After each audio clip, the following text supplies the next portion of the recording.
very well, beyond most expectations. Early this morning, the government of Turkey informed my administration that they would be stopping combat and their offensive in Syria and making the ceasefire permanent, and it will indeed be permanent.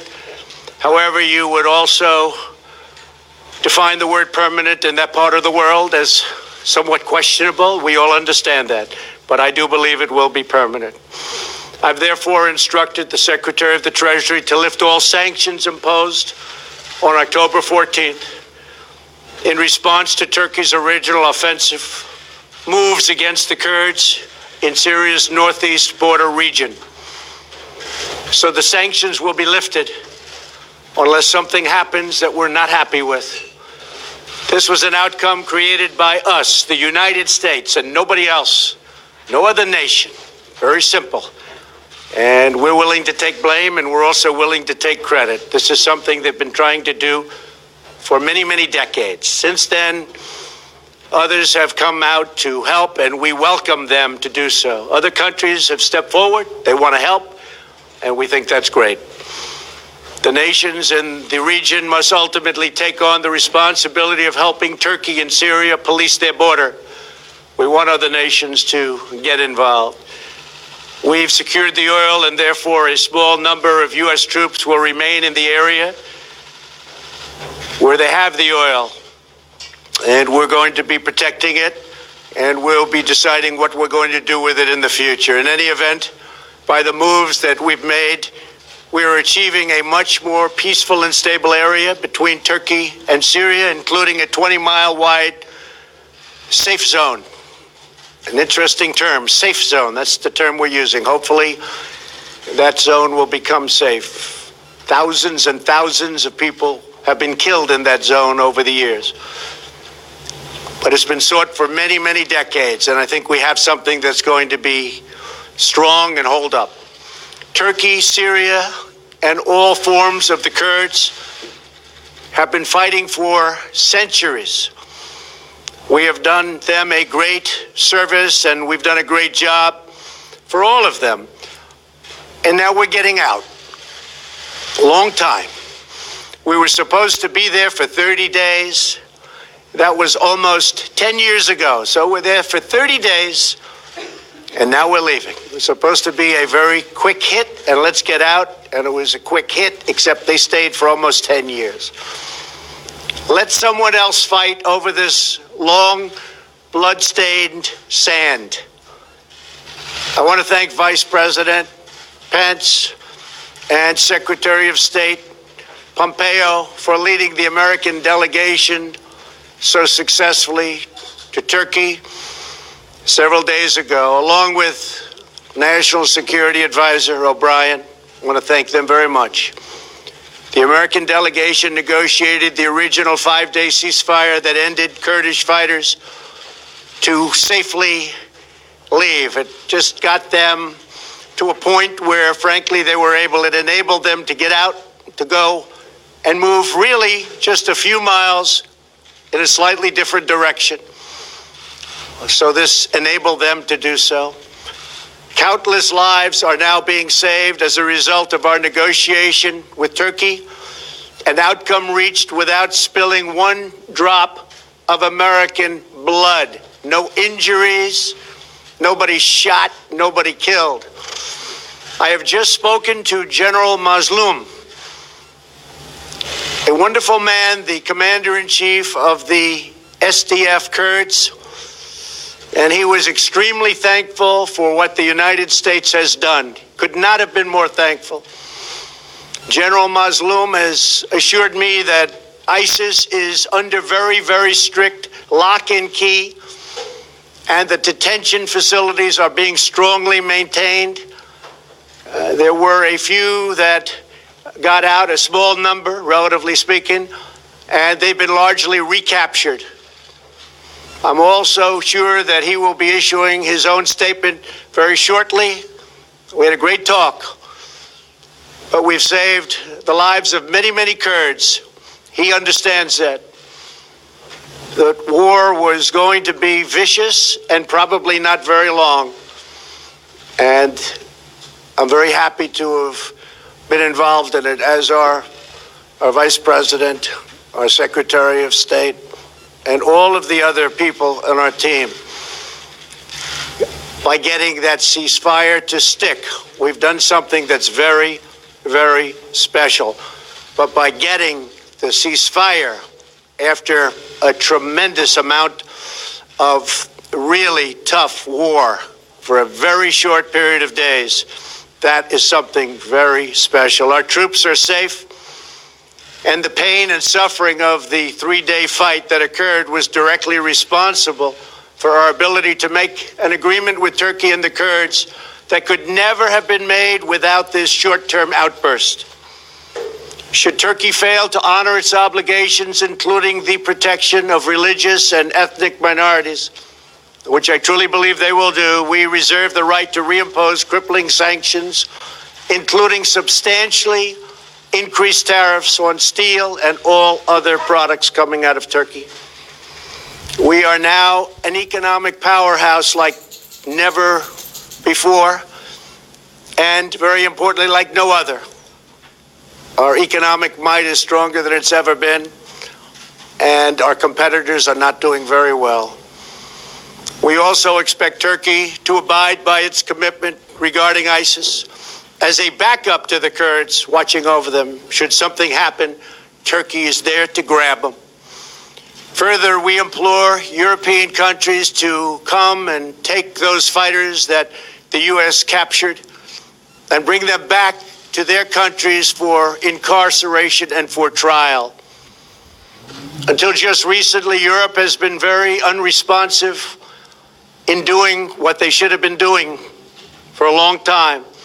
Now is their chance to finally act. American forces defeated 100% of the ISIS caliphate during the last 2 years. We thank the Syrian Democratic Forces for their sacrifices in this effort. They've been terrific. Now Turkey, Syria, and others in the region must work to ensure that ISIS does not regain any territory. It's their neighborhood. They have to maintain it. They have to take care of it. There were some political pundits who responded to Turkey's offensive in Syria by calling for yet another American military intervention. I don't think so. But halting the incursion by military force would have required deploying tens of thousands of American troops against Turkey, a NATO ally, and a country the United States has developed a very good relationship with, including President Erdogan. The same people that I watched and read giving me and the United States advice were the people that I have been watching and reading for many years. They are the ones that got us into the Middle East mess, but never had the vision or the courage to get us out. They just talk. How many Americans must die in the Middle East in the midst of these ancient sectarian and tribal conflicts? After all of the precious blood and treasure America has poured into the deserts of the Middle East, I am committed to pursuing a different course, one that leads to victory for America. Through much work, we have done things that everybody said couldn't be done. Today's announcement validates our course of action with Turkey that only a couple of weeks ago was scorned. And now people are saying, wow, what a great outcome. Congratulations. It's too early to me to be congratulated, but we've done a good job. We've saved a lot of lives. Most importantly, we have avoided another costly military intervention that could have led to disastrous, far-reaching consequences. Many thousands of people could have been killed. The last administration said Assad must go. They could have easily produced that outcome, but they didn't. In fact, they drew a very powerful red line in the sand. You all remember the red line in the sand when children were gassed and killed, but then did not honor their commitment as other children died in the same horrible manner. But I did honor my commitments with 58 tomahawks. 8 long years after President Obama's ill-fated push at regime change, U.S. troops are still on the ground in Syria. More than 500,000 people are dead, hundreds of thousands are terribly injured, and millions more Syrians are displaced. It really is a nightmare of misery. Across the Middle East, we have seen anguish on a colossal scale. We have spent $8 trillion on wars in the Middle East, never really wanting to win those wars. But after all that money was spent and all those lives lost, the young men and women gravely wounded so many, the Middle East is less safe, less stable, and less secure than before these conflicts began. The same people pushing for these wars are often the ones demanding America open its doors to unlimited migration from war-torn regions, importing the terrorism and the threat of terrorism right to our own shores. But not anymore. My administration understands that immigration security is national security. As a candidate for president, I made clear that we needed a new approach to American foreign policy, one guided not by ideology, but by experience, history, and a realistic understanding of the world.